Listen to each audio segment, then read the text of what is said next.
Okay, so the supplies you're going to need for this project are copper coil, and you can find this at like hardware stores, Lowe's, Home Depot. I think you can even find it online. So it's just like a copper refrigerator coil, and I'm using 3/4 of an inch here, I believe. You can also use 1/2 inch as well. You're also going to need a half foam ball. Try to get the foam balls that are the solid ones. And I'm going to link in the blog post exactly which ones I use so you can get the same ones. You're also going to need some crepe paper. I like to use crepe streamers because it's already cut in a way that we can wrap the stem very easily. You're going to need some green masking tape, and you may also need some green corsage tape. You'll need some magnets if you're wanting to pull the flower on and off of the stem. If you're not concerned about that, then you won't need the magnets. We can just glue the flower directly to the stem. And if you're wanting to attach additional leaves to your stem, you're going to need some like stem wire, like floral wire, and some crepe paper to cut the leaves out in. You're going to need some leaves no matter what, just for the actual underside, but if you want additional leaves on the actual stem, then you're going to need this additional floral wire as well. And then of course you'll need a glue gun, and you may need some scissors nearby. So those are the supplies you need for this project, and let's go ahead and get started. First thing we need to do here is we need to wrap the copper coil, which is going to be our stem. Now you don't want to straighten this out because we're actually going to use the way it's already curled as a means to get the stem to look the way we want. It's good that it's already curled, so we really don't want to straighten it out. We only want to stretch it to the length that we want, but we don't want it straightened. So this is going to be the longest part of this tutorial as far as the process of getting this wrapped around. To get started, I've pulled this out, and I'm just going to lift these pieces to where there's some space between all of these curls here. And I'm just going to start like that because it's easier to work with it like this than to stand it up at this point. So get your copper coil out and then just get it a little stretched out from its curled position that it usually comes in. And you're going to start at one end, and you're going to start wrapping the streamer or the crepe paper. Any crepe paper will do, even if you don't use streamer. If you have a different crepe paper, that's fine. You could even just use masking tape if you wanted to, or you could even just spray this with green spray paint if you prefer. I like doing it this way because it provides a little bit of a texture, and it makes it look just a little bit more realistic. So just get a bunch of crepe paper ready to go here, and you're going to want to add a little glue right here, and then you're going to start wrapping. If you don't feel like adding glue, you can always do like a little bit of tape as well, so either one will work. Okay, so like I said, this is going to be probably the longest process. If you're someone who's in a bit of a hurry, then I definitely recommend doing spray paint because that will take a fraction of the amount of time. I just like going this method because the crepe paper, like I said, adds a little bit of texture to it, a little extra thickness, but it does take obviously a few extra minutes to go around like this. You could even use like a silk ribbon if you wanted it to have sort of a light sheen to it or something like that, maybe a light shimmer or something. You could use different types of ribbon, maybe glitter ribbon or some like mesh ribbon. That could be cool. There could be lots of different things that you could cover this with. There's certainly not just one exact way to do it. Another good part of using crepe paper is it's forgiving, so if you need to like go back and forth or it, you know, kind of crumples in one area, it really doesn't show in a way that makes it look less than perfect. It really just makes it look like, you know, a natural flower stem.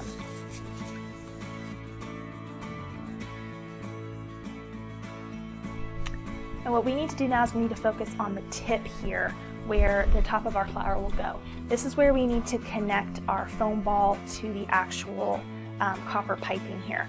So what I do is I take the rounded side of the half foam ball and I pick a center spot and I just start sort of shoving it on. You just want to get it about halfway through the foam ball so that it's going to have good contact. And you can do this by sort of pressure and twisting to get it down in.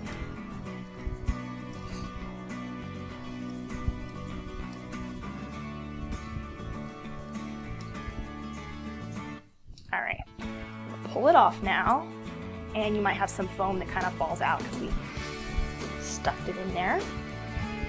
Just brush that away. Okay, and so you should have a hole now in the center of the top of your foam ball on the rounded side. Now that we have that, go ahead and set your stem aside and get your green masking tape now. You can use a thinner one. I just happen to get this extra thick one, but thinner will work fine as well. I'm going to cover the foam ball with some of this green masking tape. Now the only reason I do this is because I just don't want any white accidentally peeking through on the bottom that might be very obvious. It's probably not going to show. You could probably skip this part, but I just like to be thorough, so I cover it in green masking tape, and then we're going to end up putting some leaves over it once the flower and the ball are on the stem. Some small pieces here. Don't worry about covering the hole. We're just going to punch right back through that in just a minute. You don't have to cover the whole bottom, and I don't recommend covering the flat side because this is where we're going to be putting our magnets or your glue if you're not doing the magnet part. So it's good to just leave it as is so there's no additional layers of things that could peel off easily.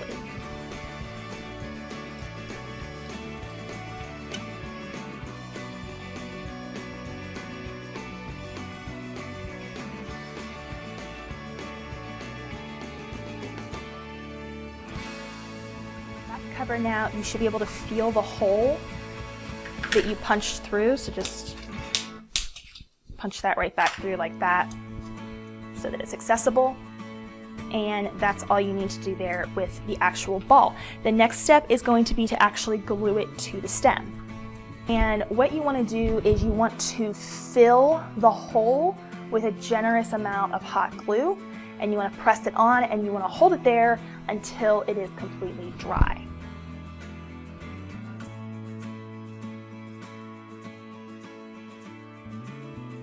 On there, make sure you get it all the way on, and you want to hold it here for a good 30 seconds, and then we're going to flip it over. We're going to add a little extra glue at the base, and then just to make sure everything is super secure, before I go any further, I usually add a little bit of reinforcing tape right where the stem meets the foam ball.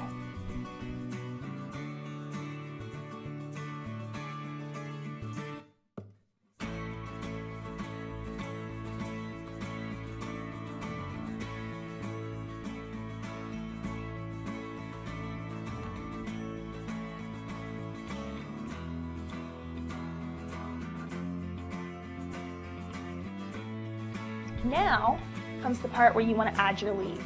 You can use cardstock for this part. I like to use the crepe paper only because it's more flexible, and when you're dealing with kind of rounded things, it's a little bit easier to deal with things that are more flexible. So all I'm going to do here is I'm just going to stretch the crepe paper a little bit from the center just to give it a little bit of dimension. And then I'm going to start gluing this part to the stem. Start by adding just a little bit of glue right there at the very base.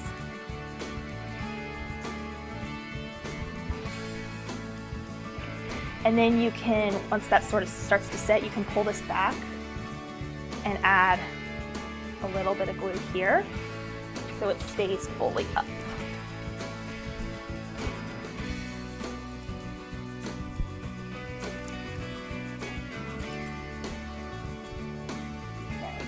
Now you just want to repeat that until this is covered. Usually 3 covers mine pretty well. So, you know, you can just take that as you feel is necessary for yours.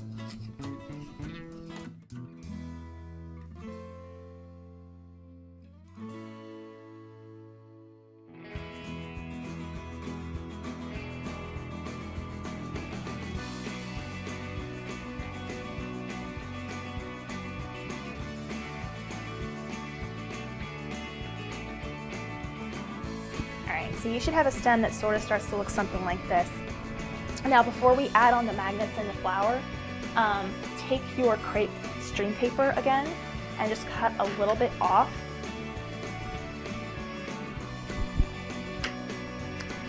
And just right here where the leaf meets the stem, just kind of cover it again so it looks seamless, because you might see that part. So we want to make sure that that looks as seamless as possible.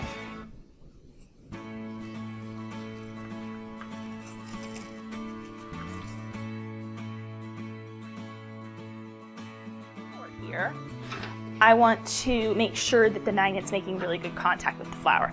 I'm repurposing a flower here from another project, so the back has been used a little bit before. And you want to be generous with the glue again here. Just add a good pile of hot glue. And I'm just putting them on there in stacks of 2, so they're going to come apart obviously when we put these onto the actual stem.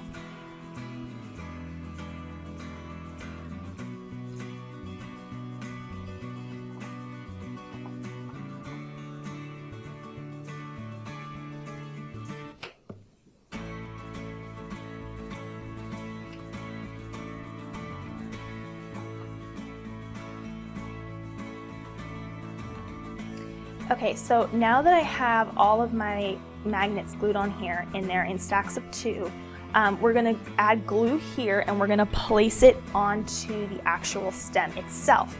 That way that everything stays properly aligned and we'll still be able to disconnect the flower from the actual stem when this is done. Before you get to that part, make sure all of this sets up. You may even want to come in here and add just a little extra rim of glue around these. If you don't feel like using magnets, you could definitely use like maybe some Velcro as well. I don't see any reason why gluing some Velcro on wouldn't work either. And it probably would be just as easy to use. And if you're worried about like the extra height or whatever, and you don't have enough leaves to cover that, then Velcro is probably a little thinner, so that would work as well.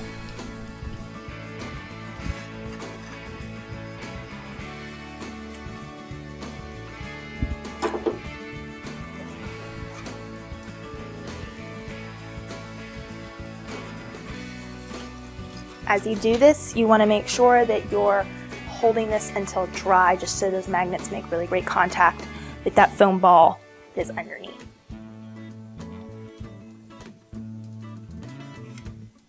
So like I said, you just want to make sure you hold everything until it's completely dry. If your magnets slide around on you at all, try laying this whole thing down and doing it from like laying on the floor. It might be a little easier than doing it standing up because gravity won't be working against you. Okay. And before you go to remove the flower to sort of test the whole on and off thing, just give it a couple minutes just to completely set up so that you don't accidentally peel off your hot glue or anything like that. Like I said, if you're not wanting to do the magnet where the flower comes on and off, then just glue the flower directly on. And the last part is going to be where I'm going to show you how to add some leaves to the stem here if that's something that you decide you want to do. Okay, so I'm going to show you real quick how to make some leaves if you want to add some to your stem. That floral wire that I mentioned at the beginning, you're just going to want to take some of that. I like to fold mine in half just to make it a little thicker so that it would kind of match the thickness of what a leaf stem coming out of a stem of the giant flower might look like.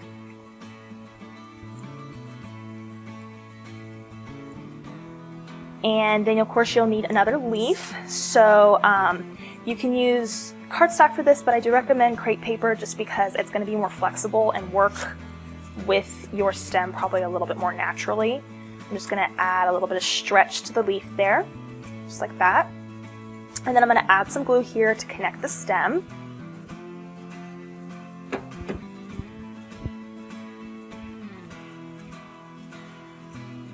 Just like that. And then you'll probably want to add some glue right here at the base. Just so that we can completely close it there. So there's how you connect the leaf to the stem, and then I take corsage tape and I just wrap so it looks more seamless right there from transition from the leaf to the stem itself.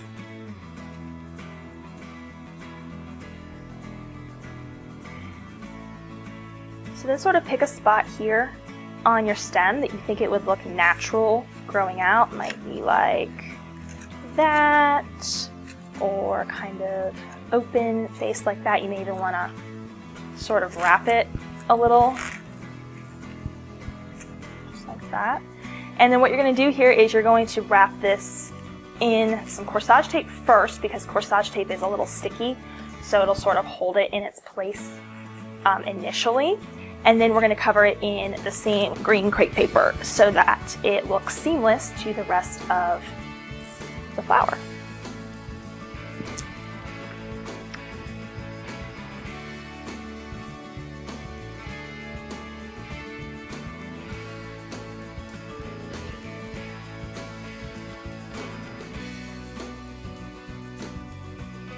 Once you get that secured, you can sort of play with the leaf a little bit more and stretch it out if you want. I would probably add another one here.